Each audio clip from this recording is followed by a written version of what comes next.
dadweynaheena qaaliga ah iyo dadka kale ee nala nool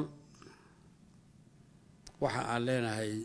assalaamu calaykum waraxmatullaahi wabarakaatuh. waxa aan hadalka u qaatay maantana mar labaad waxa weeye dhibaatooyinka caabuqaasi coronavirus la yiraahdo oo ku hayo adduunka oo nagu soo durkaya dharaartii horena waa sheegnay maantana waan ku celinaynaa maca al-asaf shadiid waxa aan la kulannay laba qof oo qaba cudurkaasi labada qof waa sahala weeyaan haddana oo ayagana dawladdu ama wasaaradda caafimaadku gacanta ay ku haysaa kolka waxaade waad garanaysaan oo qof qaba cudurkaasi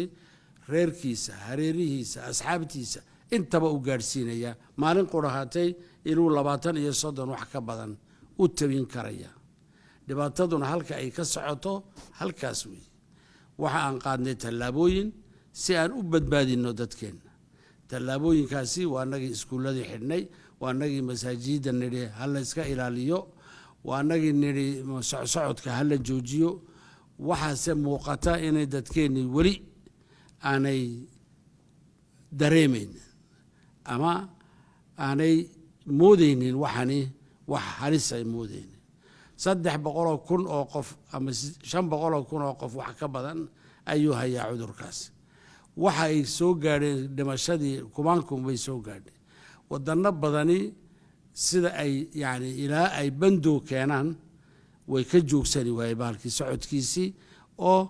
dadkii oo dhan uu ku fiday anagu markaasi inaan hurudno oo aan dayalsano maaha mas'uuliyadeyduna aniga waxa weeyaan in aan dadka aan ku khasbo haddii loo baahdo in ay cudurkaasi aan iska wada ilaalino dadku isku dhaxnool yahay wadanku wadan yar weeyaan dhibaatooyin fara badan ayaan ka baqaynaa walka waxaan haddana garanay imika inaan dawladda shaqaalaheega aan fasaxno 7 maalmood kolka laga reebo qolada biyaha ka shaqeysa kuwa kooraanka ka shaqeeya kuwa boorka ka shaqeeya kuwa booliiska ah iyo armeega ah iyo caafimaadka intaas in aan siino 7 maalmood inay inta mooyaane inta kale oo dhan inay iyo waxaan iloobay maxaa la yiraahdaa ragga cashuuraadka ee duwaanka ayaan iloobay inta marka la isku daro inta maayna inta kale oo dhani inay fadhido guryahooga dadka oo dhanina waxaan jecelnahay inta maahina inaanay guryahooga ku ekaadaan kaligood ku noolaadaan oo socod iyo waxaas la joojiyo